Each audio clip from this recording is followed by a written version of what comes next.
Okay, so this is what we'd like to present to you today. This is a piece of research, only a tiny part of a much, much larger project which finished last year. Took over a year and a half to gather quite a lot of data from many different clubs across and around the country and across all the tiers of the women's game.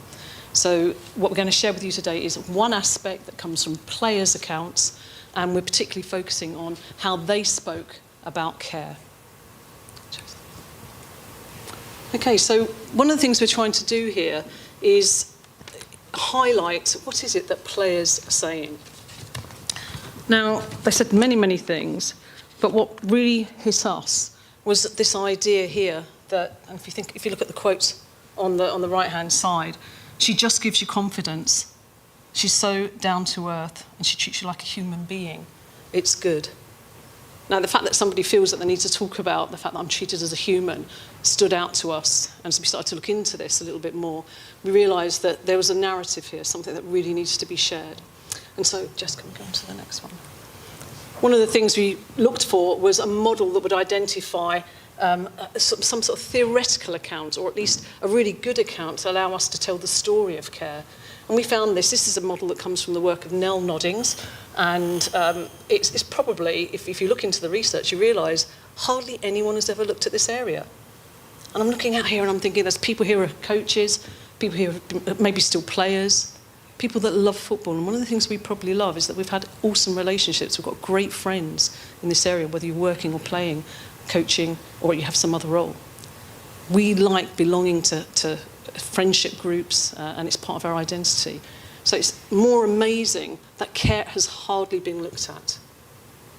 Now, on the previous slide, one of the big things that came out was that players wanted to be seen as a person, not just a number or a player without any other identity. And so what Jess is going to do now is just go into a little bit of each of these three areas to give you a little bit more information about what were the themes that came out, and what was it the players were saying. Yeah. Over to you, Jess. Thank you.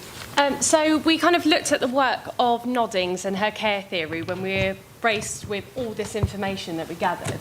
And from there, you'll see we've got a variety of different quotes from all tiers of the game that we were able to go and look at, and with the data we're able to extract, which we're really fortunate to have.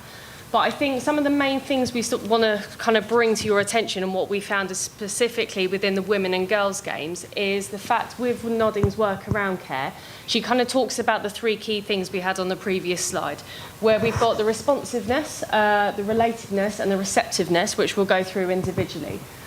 So from here, when we're talking about being receptive as a coach and understanding care within the women and girls game, we're looking mainly about being approachable and available, encouraging open dialogue, having mutual respect, and valuing the players' perspectives. So when you start looking at the data and the data set we collected, this was, I suppose it was kind of prevalent across every aspect we looked at, hence why we started to draw and look into this a little bit deeper. I'm sure there might be similar things within other sports, but yet we were specifically focusing on this just within the women and girls game and looking at football specifically. Just if you're roving. Oh yeah, thank you.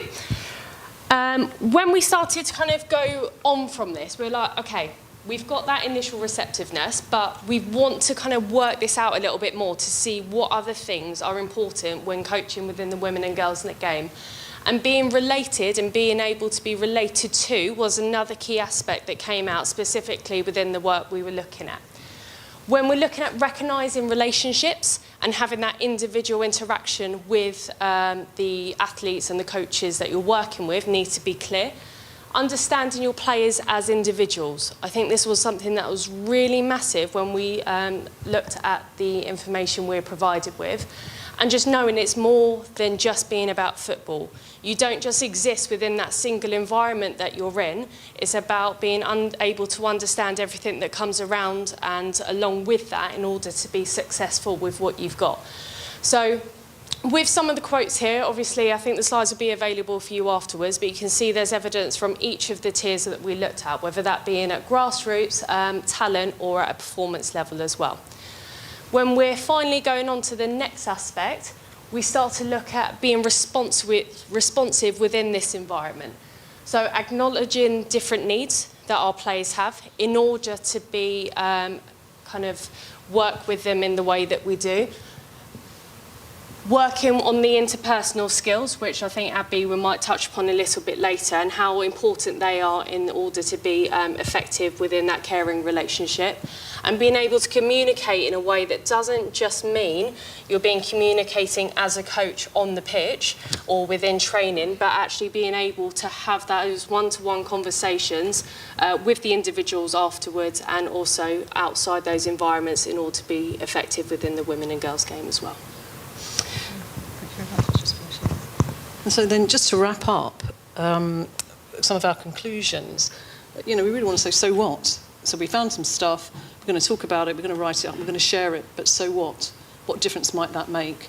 I'm going to start with the second point on here, because this is really important, very, very important, that though we know we're hearing it in the narratives of players and actually coaches as well, caring as a concept is very much viewed, or certainly along with ideas like nurturing and empathy, it's viewed as a gendered characteristic. It's women and females that have these characteristics. There's no need for men to have these. And that's highly problematic. And as you can see here, Norman talks a little bit about the fact that if we carry on believing those sorts of things, actually what we end up doing, we'll keep going the difference and the inequity we have in coaching in a whole range of environments. And in this case, obviously, we're talking about football. So when we hear these voices from athletes, what we're realising, it's not just from coaches. They want care in all their types of relationships, their friendships, their peer relationships. And so we sort of link to the work at the top there. Actually, what we need is this web of caring relationships. And so one of the things we quite like to do, and that comes to the third point down here, we want to think, well, what would it look like if we understood caring in all different sorts of relationships? What would that look like? And how strange might it be initially to even have conversations in coach education, coach development about care? Because one of the things we absolutely know, that is not in anyone's coaching qualification or programme at the moment. We're just at the beginning of understanding the concept through the role description of someone called a player care officer. So really we're going to wrap up now by just kind of pointing out this final question that we've got. Oh no, that's not our final question. So our final question's in blue down here. How are we going to go about creating this caring climate, both in what coaches do, but also in the broader game? And that's a rhetorical question. We don't think there's an answer right now, and we think it's pretty complex. It's certainly multi-layered, and we're going to have to find somewhere to start. So maybe that's a dissertation project or a research project or a club here that would like to take that a little bit further. And if you are interested, please do contact us afterwards through Tom or any of the organising team. We'd love to maybe take some questions at the end as well. Okay, thank you very much.